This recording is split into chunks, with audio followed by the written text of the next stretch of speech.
Hey, good evening, everybody. We're here with Abyss World. We're gonna have the first look at their game with some amazing PvP battles that we'll be showcasing. And we've got Jeremy here from Abyss World. So give him a warm welcome. Hello, Jeremy. How you doing?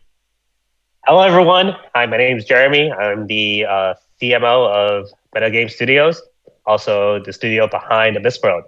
So thank you, PokerStar, for hosting me today. And I can't be more excited to speak with you guys and let you guys know more about our game. Well, that's awesome to hear, and thank you for having us and partnering up with us to do this showcase. Before we get started, can you please explain a little bit on what we're going to be doing, what we're going to be seeing, and what we'll be having today? So we're gonna be doing a stream, or actually a couple of streams over the next 4 days. And first of all, we're gonna have our initial trailer to be played. So this trailer was actually released back in December, and this is the first official trailer that was launched on IGN. And not to brag too much, but we're also the first game to be ever launched on IGN on a Web3 status. So I think definitely they do recognize our game as a quality game status, and I think can't be more excited to show you what we have.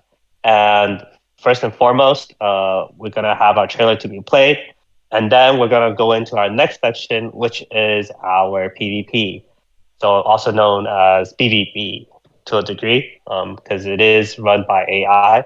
And we're gonna have two sets of sample battles to showcase to everyone what the game is actually like in a PvP setting. And we're going to talk over that a little bit, show you guys what's going on behind the scenes that we did and some of the characters that we're going to also be talking over and the lore, the world setting, etc. So, yeah, it's going to be, probably around 30 minutes in total for today's stream, but, happy to talk to you guys more. That's awesome. Before we jump into this trailer, I've already had a sneak peek, so I kind of know what's coming.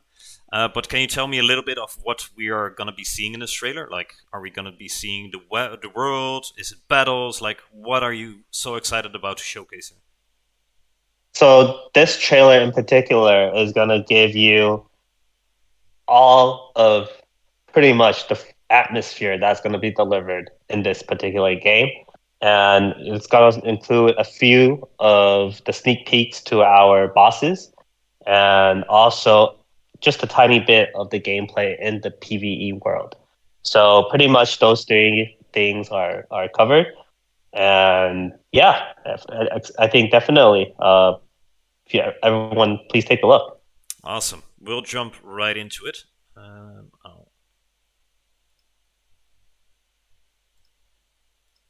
get this going here.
Wow, that looks amazing, Jeremy. The graphics look absolutely stunning on it. Thank you, man. I think this is just a start for us, and all of our game are published on Unreal Engine 5, and we spent probably around 2 years trying to perfect the battle system of the game, as well as kind of the world setting and the lore. Yeah, one thing that I was talking about earlier with a lot of the people that I was playing a Dark Souls kind of game, like a Souls like game. And I was like, one thing that Souls like games suffer from is just copying too much from Dark Souls. And then I was mentioning you guys and I said the one good thing about Abyss World that I've seen from like the trailer and stuff is that you guys have kind of created your own world. It's not like just a copy from Dark Souls or something. There's different kind of character types that I've never seen before. So it's a unique experience rather than just a Souls like just a Dark Souls game. It's an actual its own standalone kind of feature. Yeah, thank you. So we did draw a lot of inspirations from Dark Souls. So, props to that. I think they did a stellar job in creating, what they have made so far. And what we are doing right now is just creating just almost like a different kind of world, but it's also has that dark fantasy type of mood to it. And at the same time, our battles are a little bit more fast paced, and some of the gameplay also creates even the higher tension to a degree with a lot of more visual effects and kind of different kind of battles that you'll be experiencing. With all the character progressions that you're going to see in the future as well. So, yeah, just to kick it off, I guess I'll talk into some of the world and the lore a little bit. So what we have here is Abyss World is actually, kind of in a based on a time of a forgotten ancient era. And there was a catastrophic conflict that has occurred. And the ultimate battle between the Lords of Time and the Stellar Demons has, always been kind of in between over this period of time. And both sides are fighting to death. So in the end, the Lord of Time has emerged victorious, and the Stellar Demon were banished back into the void. However, the Lord of Time were heavily damaged and then went into hibernation. As a result, the first universe was completely shattered and became fragmented.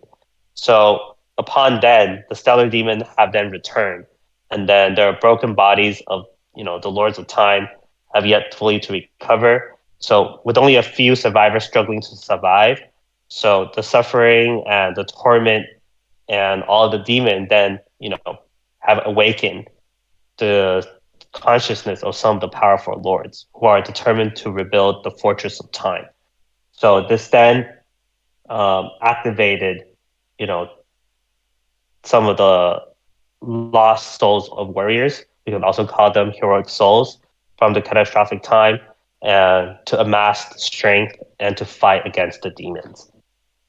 So that's kind of just a general, high level setting of the world that has been created. That's awesome. So, as you're saying, like there's a very rich story that's involved within the game and in the world. How are players going to be able to interact with this? Is it very story driven, or is it more open world? Like, can you touch up on that a little bit? Yeah, for sure. So, I think in terms of the story evolution, what we want to do here is to have every single storyline created by the player.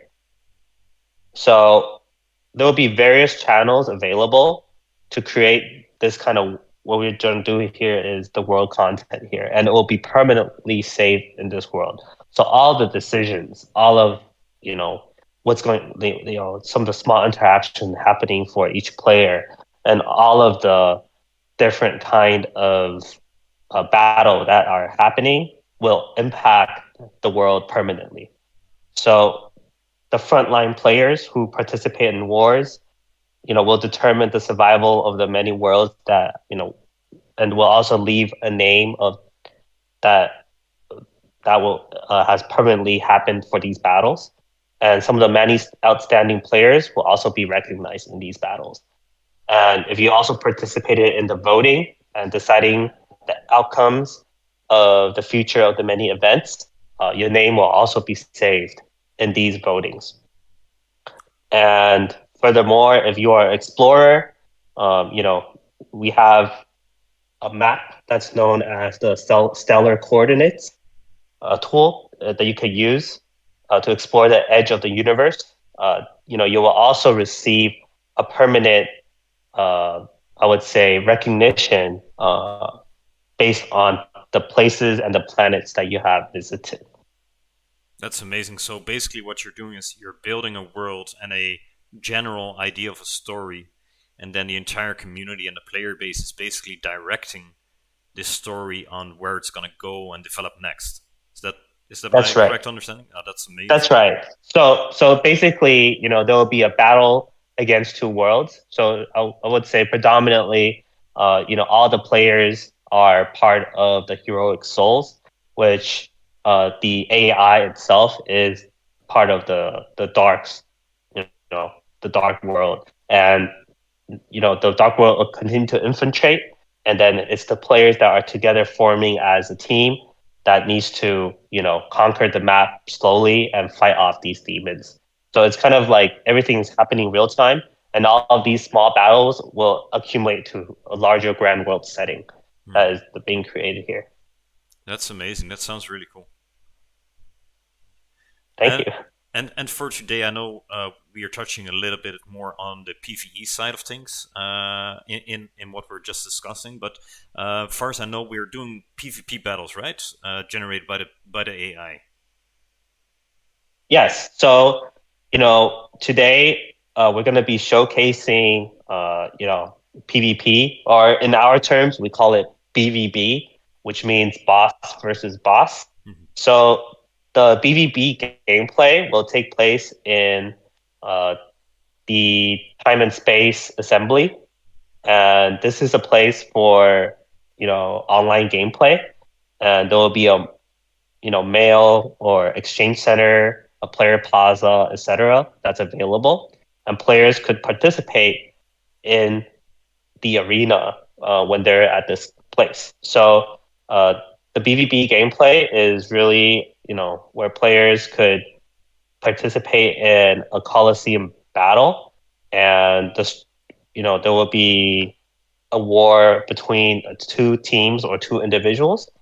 And what will happen is you'll see on screen there will be two teams or individual battling against each other through AI, and different AIs will react to the opponent's moveset based on their aggressiveness or some of their different gameplay, and all of this will loop into a grand battle that you'll be seeing on screen. That's awesome. And you're saying boss versus boss. Are these characters that we encounter within the PvE world as well, or is this specifically for the PvP battles? So you'll definitely be seeing some of the characters in the boss in the PvE world. Some of the bosses will definitely be in the PvE world, and some of them are elite mobs, or I would say to a degree original characters that are supposed to be in this world, but temporarily not existing yet. So it's just our inspirations here is just to create a grand war. They're all from this world, and the characters could be in different places. So definitely you'll see them appear in one way or the other. And I was going to say, right now, there's someone in the chat, his name's Vasa King. He's just asking, will the items in the game or the characters in the game be the NFTs that are in the game, like the digital collectibles, or is it a different method that you guys have going for it? So yeah, the characters in the game will definitely be PvP. Sorry, an NFT. Sorry, my language. No worries. It'll definitely be an NFT, and over time, they will accumulate different experiences as well as different skill tree you could develop, and be able to develop these characters with different equipment and use them in your PvP battles. That's cool. Okay, well that's really cool. I was gonna say I don't think I've seen that done before, and that's like really really cool. So you're saying like the characters itself would then like would the metadata and stuff like that be changing and being added on to like stuff with them, and the rarity would be changing throughout you playing the game and stuff like that as well, right? Yes. So definitely, like, there will be certain skills that you'll be unlocking maybe later in the game rather than beginning of the game, and these skills, once unlocked, will allow you to use them in PVE battles or in PvP battles, or And then use. Yep. if I wanted to like, let's just say I get to like I get further than a couple of my friends. Like I'm really far into the game. I've gotten all these skills and things like that. And now I want like I'm finished with the game. Now I want to like help them get into a better area or something like that. Am I allowed to give them like my character NFT so that they can then play with the same skills and things like that? Oh, so I would say there's gonna be different requirement for your character. For example, this particular equipment might require some particular level requirement or status requirement that before you wear them, right? So we don't really allow you to transfer NFT straight off like that, because definitely we want the player to actually first enjoy the world a little bit, but at the same time, there will be certain equipment that that you could give to your peers and increase your chances, such as their potions or other kind of buffs that allow them to get an advantage earlier in the game. I was gonna say I actually like that more than being able to give it because it defeats the purpose of them trying to like play the game themselves and learning a little bit more about it. So I'm glad that you are doing it that way. And then the last question, and then I'll give it back to Hub, is: are you guys basically like are you wanting to do this mainly on the Sui chain, or is it going to be multi-chain in the future, or what's the idea there? So Sui is one of our dear partners. It's we are a launch partner of Sui, and at this moment, our game will be just launched on Sui. But in the future, we might go multi-chain one way or the other. That's still something on the back of our mind, yet to be discussed. Well, I appreciate it. Thank you very much. Awesome. Well, thank you for that insight there, Jeremy, and for answering these questions. No problem.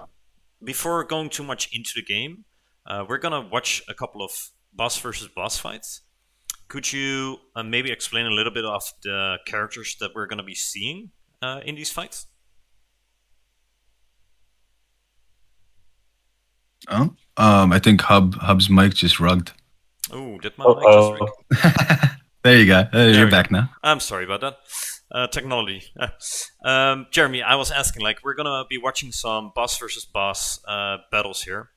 Can you tell us a little bit of the characters that we are gonna be seeing in these fights? Like, what are their abilities? What are the differences between them? Sure. So first of all, we got 4 characters that you'll be able to see for the next 4 days battling, against each other. And first of all, we got the Annihilation Apostles, which they are part of a religious organization that spans over multiple planets. And there is a mysterious belief known as the doctrine of annihilation.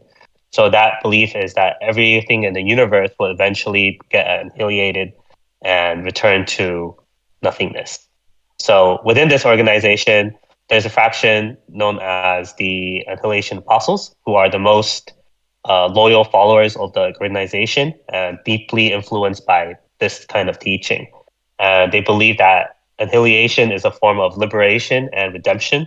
And in order to obtain liberation, they're willing to offer blood sacrifices in order to pray to the doctrine of annihilation. So the Annihilation Apostles also have powerful abilities, and their bodies and souls can transform to adapt to their belief of nothingness, and can manipulate dark energy and possess the power to destroy everything. However, the souls have lost emotions and compassion, leaving only their obsession and faith in nothingness.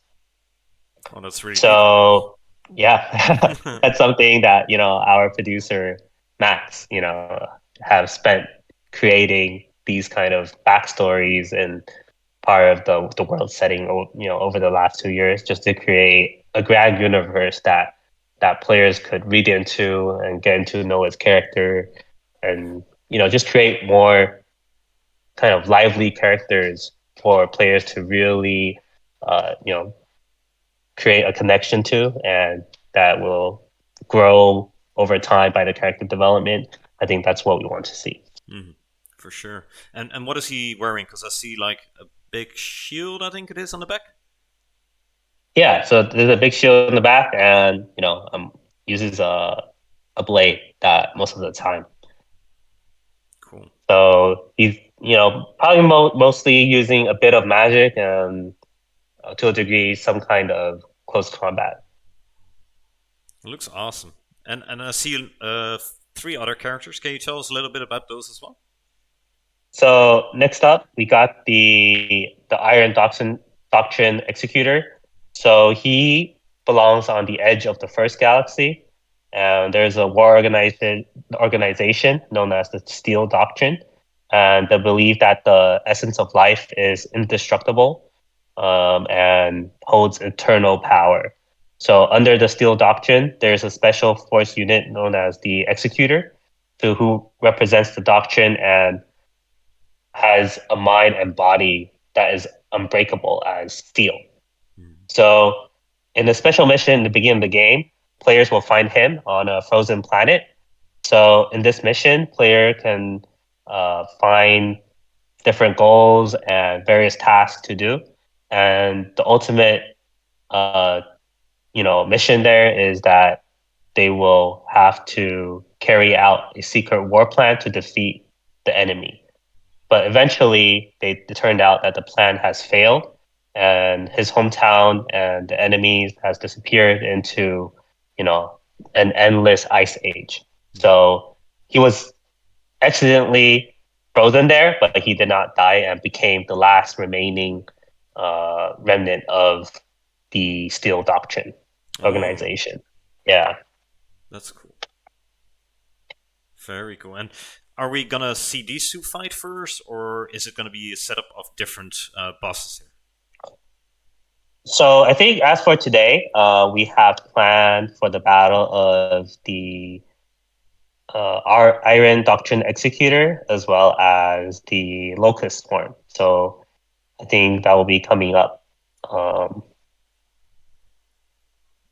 as of today. So maybe I'll talk into all the characters, and Yeah, then for sure. eventually we could play first bit there. So next up, we got the Falling Leaf Warrior. Actually, one of my favorite characters. Where they belong is in the distant planet of the Cetralex. There is a group of mysterious warriors and sage who call themselves the Falling Leaf People, and they are a secret society that have stayed away from other planets for a really long time, and they are agile, wise, and skilled in swordsmanship, and they are really low key and never really reveal their true identity in front of others. So just like a withered leaf falling from the tree, hence called the falling leaf warriors. That's awesome. Is that So also why they have a bit more coloring to their armor, for example? Because I see this one with a bit more brighter colors. exactly. So the green represents leaves, and the yellow also represents some of the characters, the leaves that you'll see in the autumn, and they kind of blend into like the forest battles during like in special missions, etc.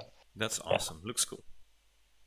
So in the special mission, in the beginning of the game, players will obtain a signal source in one of the major plot lines, and then they will discover extremely powerful demonic force awakening, and at the distant planet, this group of martial artists will be chasing the mysterious source of fire, which is said to be a source of unimaginable power.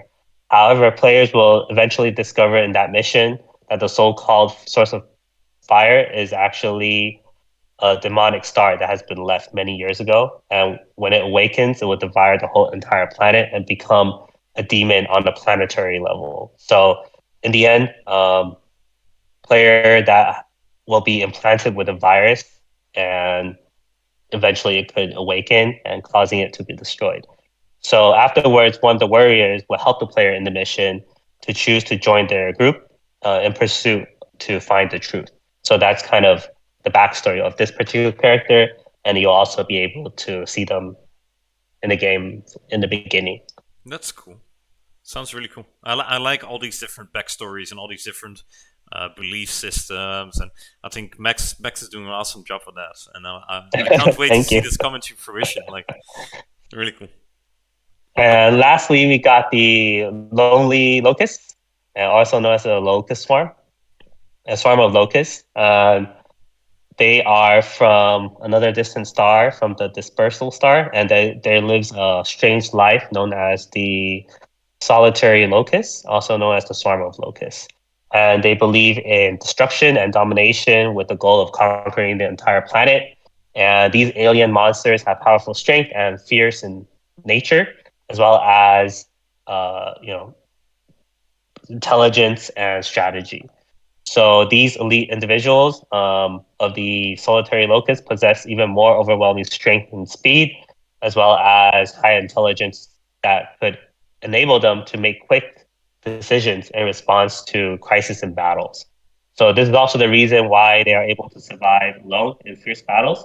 And in addition, there is a survival ability for these solitary locusts. They usually have some kind of a unique skill and equipment, and to be able to, turn around things quickly in this situation. So although they're not the most powerful race, but their threat should definitely not be underestimated. And you'll also see this monster probably in the early stages of the game. And they are an enemy, and players will encounter many species that has been left on this particular planet years ago. And they have a similar appearance to demons and are good sensing the power of different elements. So this particular demon, we draw some inspiration from Prometheus. I don't know if you watched the movie before. It's the origin to Alien. Mm-hmm. Yeah, I love that movie. I think it's very well done. So I'm glad to see those elements could return as well. And I think this is definitely a formidable enemy. Like, just looking at him or her or it, like it strikes fear. If you come across that, like that'd be bad news. So it's well done.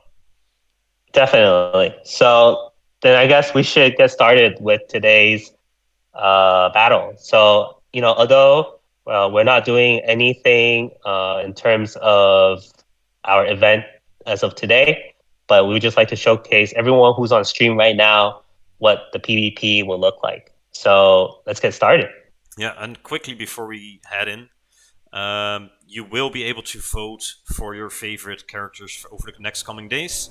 This is the first showcase of one of these PvP battles, right?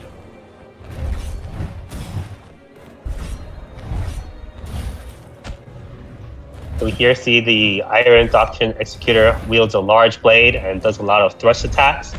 And he's not as agile in his moves when compared to the Locust Swarm, but definitely, his damage and, some of these heavy attacks will, not make it easy for the opponent. For sure. For some reason, I do think I've lost sound on my end. Yeah, I've lost sound for the game as well. There it is. It's back now. Oh, it's coming back. Perfect.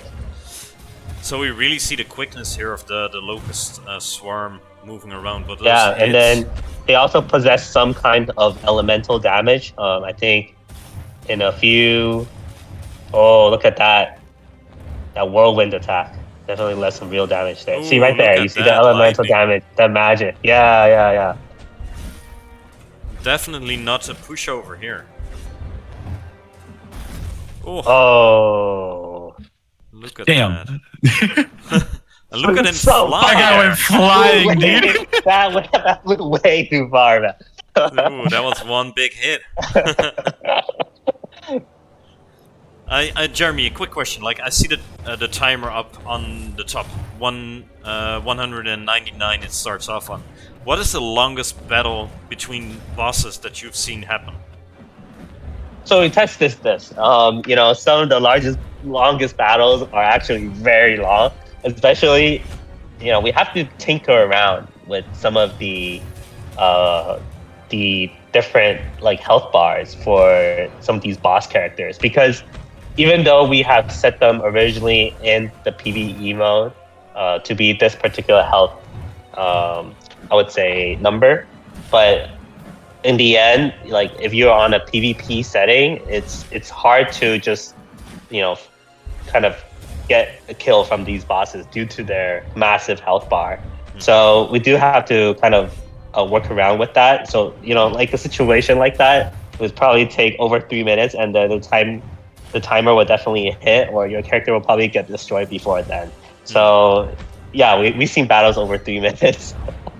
That's awesome. But most of the time, I think a game should end around, I would say, a minute 30, or even probably around a minute. I think you'll be able to see a game end around that time. Another quick question. Do you use these AI boss battles to balance your game as well, or is that done beforehand? So these AIs, we actually, we have a few particular skills that are, I would say, that are equipped with them, and they over time they will learn from these different battles that we have run over for a long time, and they do learn from the attacks of the opponent, and they learn from the attacks. Like right now, for example, in the PvP settings, they are still constantly learning, and over the opponent's move, and eventually they become stronger by learning the opponent's move over time. So yeah, that's how it works. Do you have a personal favorite out of all the heroes at the moment? Myself? Yeah. Oh, I like the Falling Leaf Warrior.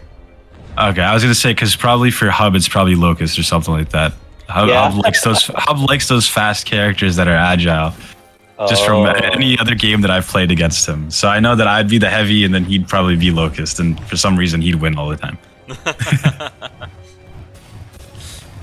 Yeah, I think the Locust is really cool, but I like the first one as well, which was, in my opinion, a bit simpler. Yeah, so I think I would say definitely the Iron Doctrine Executor is something you'll see a lot of players picking up in the early game. It's just an easier character to get into, and also be able to kind of look at some of the heavy attacks just to get a feel of the game. And once you're better at it, then I think the Locust Swarm is more for the skilled players. And what kind of specific abilities are you thinking of adding in? Like, I see a lot of them already, especially with Locust being a bit more magic oriented as well. Yeah. Are there like certain elements that you think, oh, I definitely want this to be added in, but it's still in development, or? I think that's really up to Max's idea, and I think eventually you'll probably see more magic attacks or different skill trees. For example, the Locust Swarm, you see there are different elemental attacks from his lightning.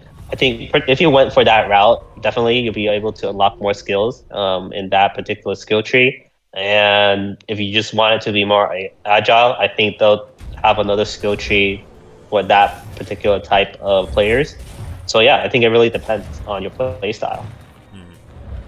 So far, I'm really liking what I'm seeing, especially also the camera angling. Like, this is something that you do, right?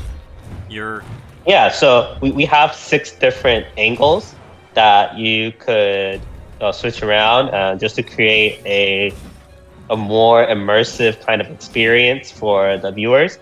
And also to look at the field of really what's happening. So, because this is just one particular type of battle, right? In the future, we're gonna have 3v3 or even 6v6. So you could build out a team of your own that could really have like a massive war on what you're seeing on screen. So we want the players to adjust their strategies, in particular, to what kind of placement they want to place, or what kind of magic they want to equip for their characters, carefully, so they could have a better acknowledgement of what's going on the whole screen. That's really cool. And when you say 6v6, are you then referring to players being able to control their own character within these battles, or is that AI based? So that's all going to be AI based. So a team that's all going to be AI based, you'll just see them battling against each other. That's on a 6v6 level, and you could choose to be a little bit more aggressive for some, or to be a little bit normal, or a little bit more defensive, or depending on how you want to play it out for your character. That's awesome. As we just see the first battle here conclude with the Executioner coming out on top. Really cool battle. I really like the different playstyles and mechanics that they're using. And I'm really looking forward to this one as well, because I think like the left character that we have here, the Apostles. Help me with the name, because I'm butchering it, Jeremy. Annihilation Apostles. I think that's how we're gonna call it. Gotcha. And so we did see sorry. I was gonna say we saw like the two enemies fighting there and stuff like that. I saw him blocking a little bit. Is there a parry animation that you guys are gonna be adding in like for the AI fights as well? Like, yeah, so definitely. You see some of the characters are parrying. And how the parrying works is when two swords hit each other, that will create a particular type of parry, and that parry will actually increase the range of the character to unlock for further skills that will be unleashed while they're fighting. That's really cool. But yeah, like I was saying, like I think the character here on the left, the Annihilation Apostles. Yeah, Annihilation Apostles. Yeah, I think they are really cool. Like they're very common looking, but I like their backstory of thinking like everything is gonna go boom, or everything is gonna go into annihilation. I really like that angry rage vibe, and I really like the Falling Leaf Warriors as well, because they're just more colorful, and I think a bit more. Maybe I'm totally misreading this, but a bit more of nature, if that makes sense. Like a bit more peace and love. Maybe that's not correctly, but a bit more pacifist. Yeah, a little bit more on the peaceful side of things, and they remain to be calm, and would rather stay away from some of these large wars that are happening, and really keep it to their own, unless you tamper with them. Yeah. So we kind of have like two opposites right here, then, right? That's right. That's awesome. I'm looking forward to this battle. Then let's get started. Awesome. Yeah, you wanted to stay safe? No, we're bringing you into this AI battle. I love the big axe that he's wielding there as well. So one thing I've noticed, especially in the last fight, was that like sometimes it feels like attacks could use more punishment for it. Like doing like constantly swinging your sword or something like that. There could be more punishments there. But I see that with the Annihilation Apostle, you can see that more heavily. Like that axe swing, he has to wait a little bit after that. Yeah, I didn't see that as much with the other character. So he's a bit slower on his attacks, but once it hits, it lands quite a massive damage. Yeah. But he also could block heavy attacks. So you see a lot of those attacks he was just blocking just now. Yeah, he's just using that shield to his full advantage. Exactly. I like the animation of the dodge there. Yeah. Oh, right there. So you see the shield bash? That's something that he has on as a skill set, and that actually could break the enemy's parry or, in their defensive position. Cool. So when you're talking about skill sets, how do you go about doing that? Are there like set trees that you go down into, or how should we look at that? So, obviously there will be different skills for different kind of players, and these are the skills that you'll be able to unlock during your PvE. So the more you play this character will also, gain experience and be able to unlock for further skills within the game. And once these skills are unlocked, you can equip them in their PvP modes. And whoa, look at that.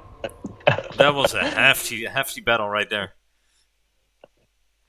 Yeah, so pretty much that's how skills will be unlocked, and you'll also be able to have different equipment that could increase that particular skill, or moments during battle. For example, there'll be different buffs or potions that one could take before then, and that will deal extra damage for this particular type of move or etc. So that's how one could gain an advantage over another.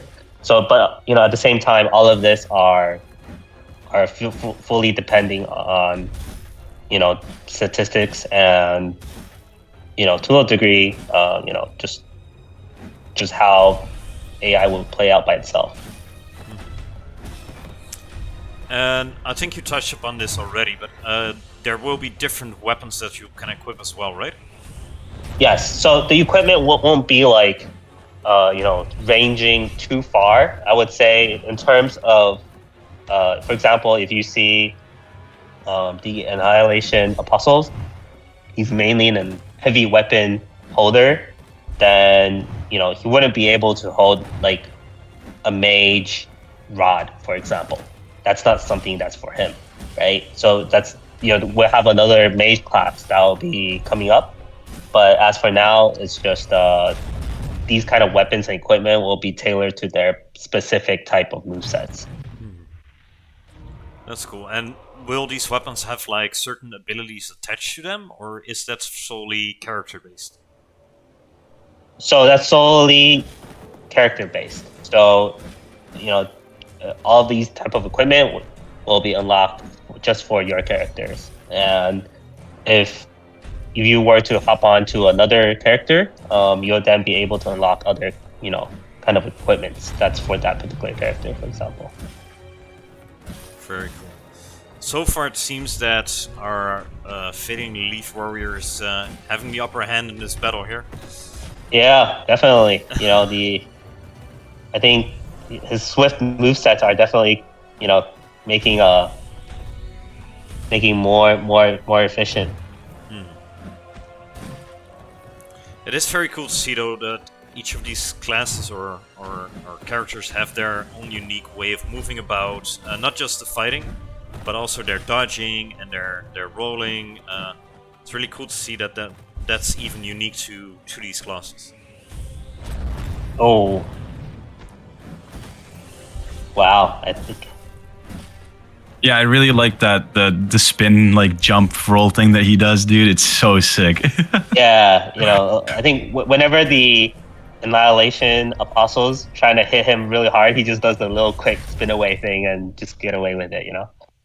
I was actually more fan of the other one, the Annihilation Apostle, jumping backwards and then having a small slide with like his hand on the floor. Really cool. Can we see this, come back from the Annihilation Apostles? No, that right there, you saw that like the roll back and then the slide. Yeah, that was nice too. Really cool. Oh, see the lock pairing right there? That's something that was unique to the Overworld game. Ooh, that's cool. Oh, look at that. I was going to say there's a question from Orion, and he was just asking what strategies or tactics can players use to like successfully navigate the areas in Overworld. And I'm assuming that we'll see that within the PvE when we're looking at it later as well, and we'll get a better understanding of it. But is there any tips that you have beforehand before we see that, of any ideas of how you would go about doing stuff like that? I would say fully utilize what you see on the map. Like, don't be afraid to explore this corner or explore, a elite mob that is, maybe off from the beaten path, because you never know what these monsters will unlock for you and what we have in the treasure chest, right? Oh, that Look was at that. That was very cool. It was almost as if he was actually executing him there, taking off the hat from the side. Really nice. Yeah. So definitely, I think exploring is always a very good tip that I would give to the players. Just don't always just go straight to the boss, because it's not the best way to, not the smartest way to face for the game, and unlock more equipments and also grind a little bit just to kind of make sure you're ready for some of these boss fights. That's awesome. I do think that we've had our PvP battles for today, right? Yes, so this is all we have, in terms of the characters for our PvP showcase, Mhm, and we have shown all of them as for today. mhm. And just for the people that are currently watching and are wondering, like, we are having 4 full days. We did day one today. What can they expect over the next couple of days before we're closing this one off? So over the next few days, we're gonna be doing introduction to our PvE mode. There will be some unique footages that are never released, and we'll also be showcasing the first section of our PvE mode, and also the second part of our PvE mode, which is uh, includes two. Include the total game will include 4 elite mobs and a final boss that they will meet in this particular region. So I would say that's gonna be happening, and we're also gonna roll out a few more PvP battles for the viewers to participate in the event. That's awesome. So we're gonna see the entire showcase of the game. So PVE we did today, but we're gonna do that over the next couple of days. We got multiple PVE showcases for the people as well, and of course the voting on who you think is gonna win each of these PvP battles as well, or BVB, I should say, right? That's right. Awesome. Well, for now, I really want to thank you, Jeremy, for showing this first piece of Abyss World. I can speak for me and for Sen, I think, here that we really enjoyed what we saw, and we're really looking forward to the coming 3 days, where Sen will be more in reigns, and I'll be his sidekick. Yes, sir. Nice. I was gonna say the one thing I'll say about it is I didn't looking at the AI like battles, I didn't have the, and I'll be honest, like I was worried that it would be a little boring to watch, but you guys did such a phenomenal job with that. The characters' animations throughout the entire time, the skill trees that they're using, like during the like everything for it worked really really well. And I was like, actually, look, it didn't feel like I was watching two AIs battle it out, even though it said AI above their head. It felt like it was I was watching an Elden Ring like kind of like a PvP battle. And Yeah, I because feel they like moved. if you probably go on a lot of some of the Elden Ring fan sites or different communities, you'll definitely see a lot of modders are trying to replicate actually what we're doing right here is really to have a particular boss that you faced in Elden Ring versus another boss that you face in the game of Elden Ring and just let them fight against each other. And that has already become a phenomenon that we're seeing. So I think that this is actually players are wondering, what kind of scenarios would happen. So we decided to, have that in our game. That's awesome. Yeah, very very exciting. And then I'm very excited to over the next couple of days look over the PVE, and then we'll also learn how to, or at least when the time comes, we'll learn how to basically do the beginning of the game, which is going to be really nice. It'll be a nice tutorial and helpful visit for a lot of the people that want to try this game out. For sure. For sure. For now, I really want to say thank you, Jeremy, for having the time and taking the time out of your day to showcase this to us. Same for everyone behind the scenes that is not on the screen. Thank you all for doing that. I'm gonna play the trailer one more time, and after that, we will close off the stream if that's okay with you, Jeremy. Unless you have another keynote that you want to add in. Not for now, but yeah, go ahead and play the trailer, and we'll call it a day. Awesome. And for everybody that's currently watching, tomorrow will be the same time, same channel, or same channels, I should say. So we hope to see you tune in for that as we explore some of the PvE and some more PvP battles. Hope you enjoyed it today. And here's the trailer once more, and we will close it off after that. Thank you all for watching, and see you tomorrow.